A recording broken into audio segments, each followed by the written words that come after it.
যোগাযোগটা মজবুত করা, শক্ত করা এবং এর ভিত্তিতে বাংলাদেশের অর্থনীতিকে মজবুত করা।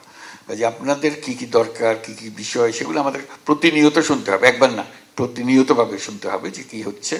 যেহেতু করে আপনাদের রাস্তায় সহজ করে দিলে আমাদের জন্য জিনিসটা মঙ্গলজনক হবে। যেহেতু আপনারা যা করছেন, এটা আপনারা হয়তো আসার সময় মনে করেন না যে দেশের মঙ্গলের জন্য আসতেছেন, নিজের চাকরি বা নিজের ব্যবসার জন্য এসছেন, কিন্তু আপনারা বড় রকমের সহায়তা করছেন। বিশেষ করে এই বিপদের দিনে আপনারা না দাঁড়াইলে বাংলাদেশ সোজা হয়ে দাঁড়াতে পারত না।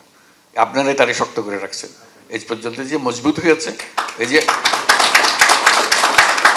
ফয়জুল একটা বলবে নাকি কি করছো তোমরা এই টাকা দিয়ে, এটা বলো যে কত পয়সা আদায় করে, যে দেনা শোধ করলে, দেনা শোধ করলে, এটা বুঝতে হবে তোদেরকে। আমি 36 বছর যাবৎ কাতারে আছি, 1000 রিয়াল বেতনে 10 বছর কাজ করছি। এখন আমার 14টা কোম্পানি, সেখানে 1200 বাংলাদেশি কর্মরত আছে। দোহার সবচেয়ে বড় লিমুজিন কোম্পানিটা আমার, পিকুইক গ্রুপ, পিকুইক লিমুজিন। সেখানে 900 ড্রাইভারের উপরে কর্মরত আছে, আলহামদুলিল্লাহ।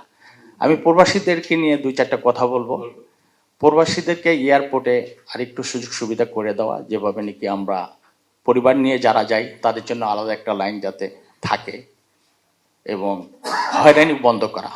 প্রায় আমরা খবরে দেখি ব্যাগগুলো কাটা হয় এবং প্রবাসীদের গায়ে হাত পর্যন্ত তোলা হয়। এই জিনিসগুলো থেকে যাতে স্যার আমাদের প্রবাসীরা আরেকটু রিল্যাক্স হতে পারে, যাতে আমরা মনের খুশিতে দেশে প্রবেশ করলেন, এই খুশিটা যেন অনুভব করতে পারেন।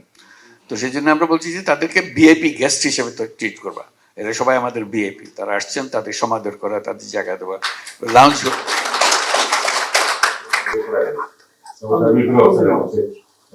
মানে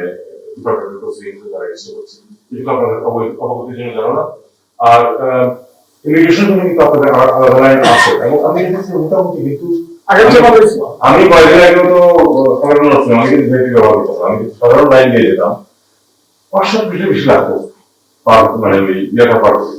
মোটামুটি কিন্তু এখন ইমিগ্রেশন অনেকটা সহজ হয়ে আছে। তারপরে আমাদের কখনো কোনো কমপ্লেন থাকলে অবশ্যই ধরনের মিস্ত্রিতে স্পেশাল ফ্যামিলি মিস্ত্রি বলবেন। আমার কিন্তু সংবেদনশীল আছে এখন, স্যার যেটা বলেছেন যে আমরা চেষ্টা করছি যেহেতু